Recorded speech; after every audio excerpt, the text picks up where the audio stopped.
وافيا لنعمه مكافئا لمزيده. صلاة والسلام على سيدنا محمد وآله وصحبه وجنوده. أما بعد، إخواني الكرام والكرامة أيها الطلاب rahimakumullah. Siap mendengarkan tausiah? Yang laki-laki istirahat di depan, di belakang. Istirahat di tempat, gerak. Yang perempuan istirahat di depan. Istirahat di tempat, gerak. Ayo, bunga, tanganmu bunga. Nanti Ustaz nyanyi lagu Roma Irama, bunga.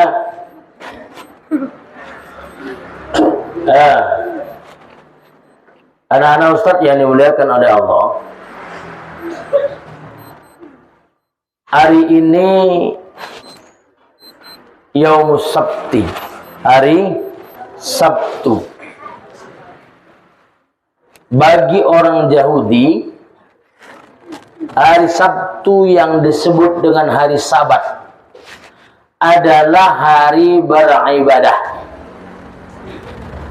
Hari Sabat adalah hari beribadah.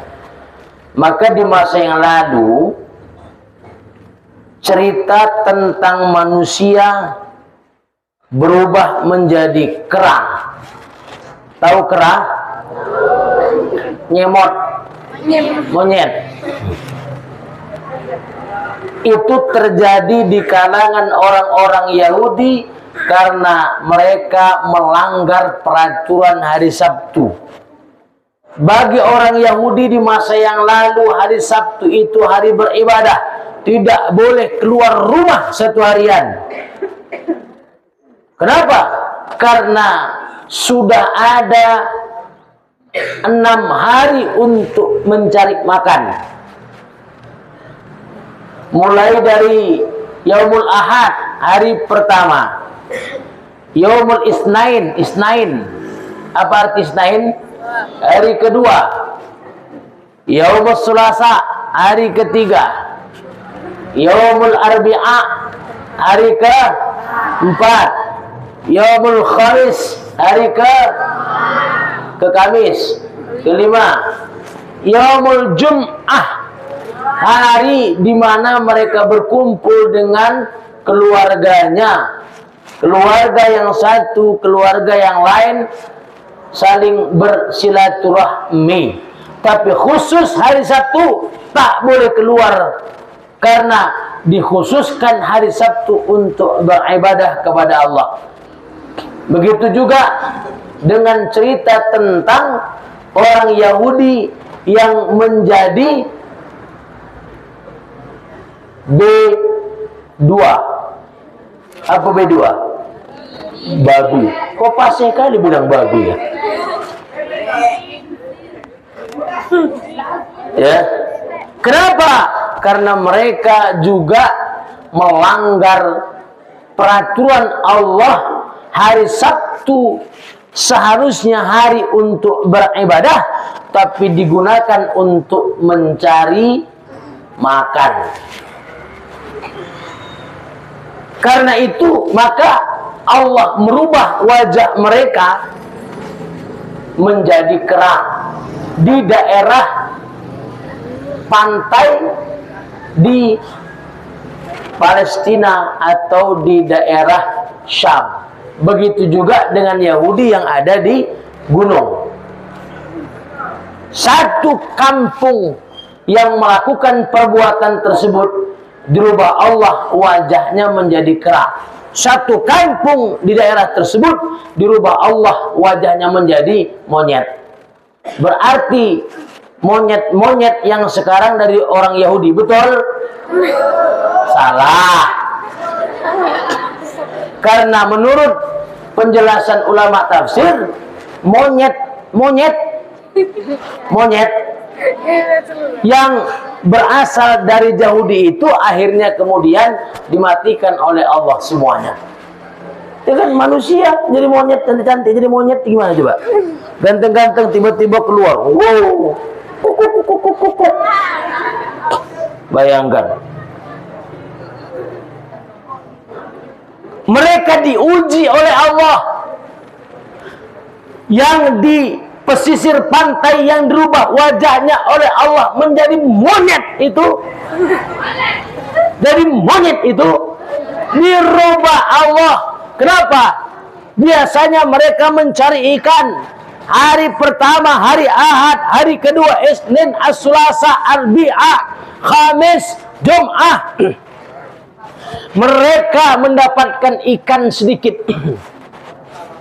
Ini kita ikan sedikit. Kenapa kok kita dilarang untuk mencari ikan pada hari Sabtu? Ada apa-apanya ini? Tiba-tiba, ayo jadi contoh, Alia jadi contoh. Ayo, jangan kemari hadapnya, ke depan. Ayo, ya jadi contoh ya. Kalau nggak mau jadi contoh, jadi setan aja. Nah, dirubah oleh Allah menjadi monyet. Kenapa? Karena di hari Sabtu tidak dibolehkan untuk mencari ikan. Coba-coba hari Sabtu cari ikan. Rupanya hari Sabtu banyak ikannya. Satu orang coba-coba, tuh rupanya banyak ikannya. Dia ngomong sama orang lain, woi, sinilah. Ada apa? Rupanya hari Sabtu kita dilarang cari ikan. Banyak dapat ikan. Banyak dapat ikan. Ngomong kedua, dua ngomong tiga. Woi, sinilah. Kenapa? Rupanya kita dilarang hari Sabtu. Banyak dapat ikan. 6 hari mereka mencari makan. Dibandingkan dengan 1 hari. 1 hari itu lebih banyak mereka dapat ikan. Ujian dari Allah. Datanglah utusan salah seorang nabi yang kemudian menasihatkan mereka, orang Yahudi,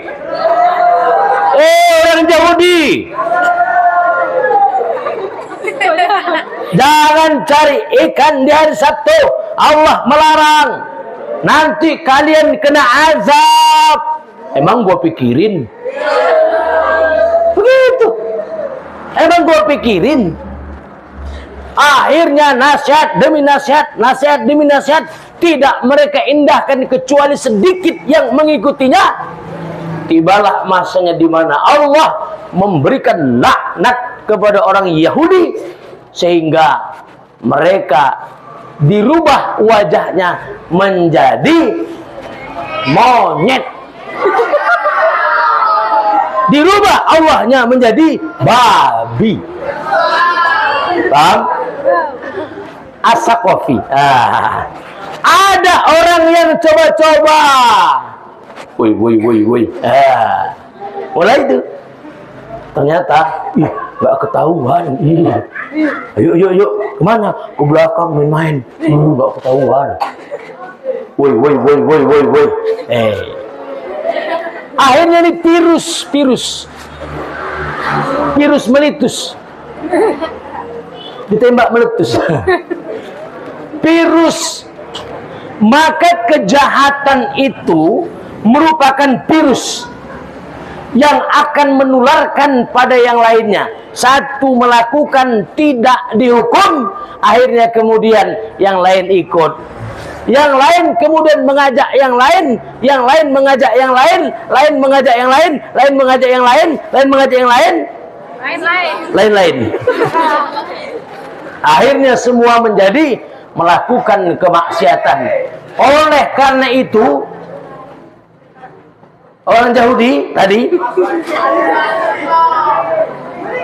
menjadi pelajaran bagi kita bahwa kita tidak menganulir, kita tidak lagi memberikan peluang kepada siapa? Kepada siapapun yang ingin bermaksiat di sini. Siapa yang coba-coba mau melakukannya?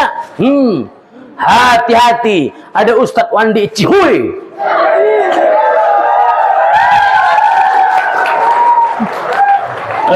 Jangan coba-coba. Nah, dia akan bekerja. Kalau orang bekerja 24 jam, dia 76 jam.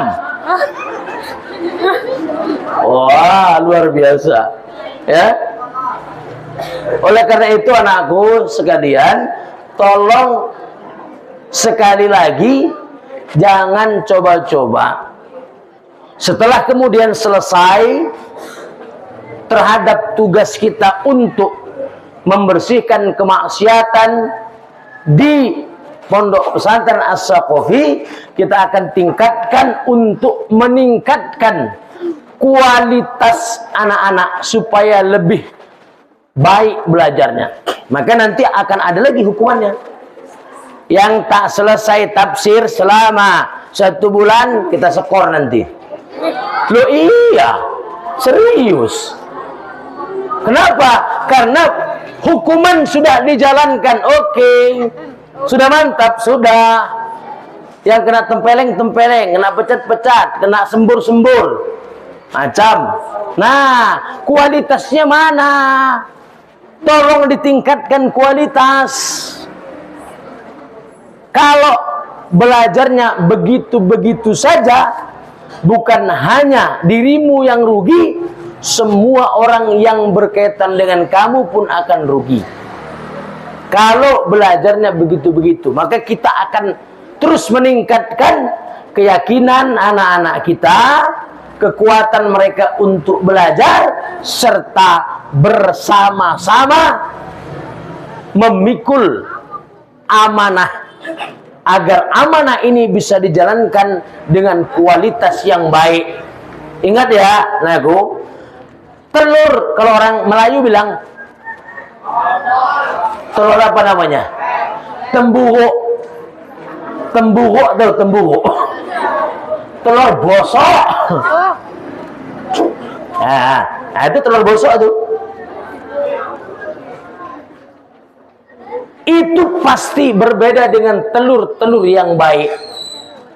Telur bosok tak akan bisa dibiarkan di tengah telur-telur yang baik. Kenapa? Itu juga virus. Kalau tadi virusnya adalah kemaksiatan, ini virusnya adalah kemalasan. Oh, tidak bisa dibiarkan.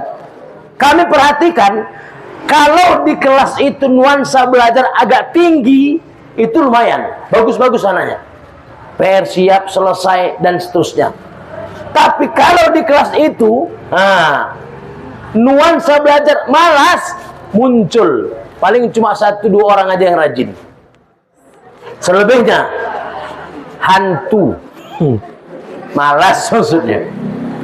Nah, maka bagaimana metode kita untuk meningkatkan itu? Salah satunya adalah menasihati dan memberikan hukuman. Nah, termasuk ini hari Sabtu. Hari Sabtu ini kan ada ekstrakurikuler. Ekstrakurikuler. Iya, itu maksudnya. Ada kaligrafi, ada ceramah, ada mujawad. Nah, Ustadz harus mantau hasil itu. Nah, jangan, ayo tulangmu jangan lembek ya, sakit. Lembek nak ya tulangnya ya. Nah, ayo laki-laki, perempuan ini tegap-tegap semua. Masa laki-laki tulang-tulang pengkor semuanya? Ayo, laki-laki tunjukkan kelaki-lakianmu. Mana? Nah, tengok perempuan ini, tengok wajah-wajah ceria, calon masuk surga. Tengok ini wajah-wajah pengkor, takut Ustaz calon masuk neraka, enggak ya? Ya. Sekali lagi Ustaz pantau nanti. Kaligrafi berapa bulan dia bisa buat galeri? Galeri itu dia bisa buat karya yang kemudian nanti kita shoot, kita masukkan Instagram, kita masukkan ke TikTok. Iya, setelah lihat. Dan enggak harus ada perubahan. Mujawad berapa orang yang bisa, untuk kemudian kita tampilkan pada musabaqah tilawatil Quran misalnya. Ceramah misalnya, berapa yang akan diterjunkan misalnya ke perwiritan-perwiritan. Ustaz harus lihat, dan ini tidak begitu aja. Mujawad duduk telentang telungkup, yang penting belajar, tidak bisa. Harus punya kualitas peningkatan. Lah TikTok Ustaz aja sudah ada peningkatan kok. Nambah 1. Nambah. Tadi malam nambah apa? Followernya 1. Iya. Loh, harus ada peningkatan, tidak boleh tidak. Kaligrafi, kapan? Nanti kita tetapkan. Kapan bisa buat karya? Kemudian ceramah, kapan bisa kemudian diterjunkan? Dan termasuk juga, jangan di sini-sini aja ceramahnya. Ke masyarakat, terjun terus, membawa nama As-Saqafi. Kalau seandainya ada 100 anak terjun ke 100 perwiritan, wow, sin sabdu dati wasin dati salam dati la yang depanmu wassalamu, luar biasa.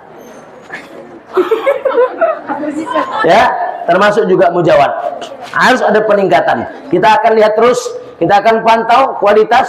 Siapa yang tidak berkualitas, maka dia akan tergilas. Kalau sudah tergilas, berarti dia adalah pemalas. Karena sesungguhnya pemalas itu lebih cocok dekat dengan daun talas. Karena daun talas itu merupakan hasil kerja dari, ya itulah maksudnya. Baik, mungkin demikian saja yang dapat Ustaz sampaikan. Mudah-mudahan Allah tetap memberikan petunjuknya kepada kita. Insya Allah kita tidak bermaksiat lagi, dan kita termasuk orang-orang yang memiliki kualitas karena kita bersungguh-sungguh di dalam belajar. Ingat, manjadda wajadah. Barang siapa yang manjat pasti dapat. Barang siapa yang bersungguh-sungguh pasti bisa. Jangan kau anggap pelajaran itu susah, jangan. Enteng. Karena kau ketika sudah mengatakan berat, maka beratlah otakmu untuk menerima pelajaran itu. Beratlah beban hidupmu untuk menjalaninya. Enteng saja, insya Allah dengan kata-kata enteng itu menjadi entenglah beban kita, dan termasuk menjadi entenglah pelajaran yang kita pelajari.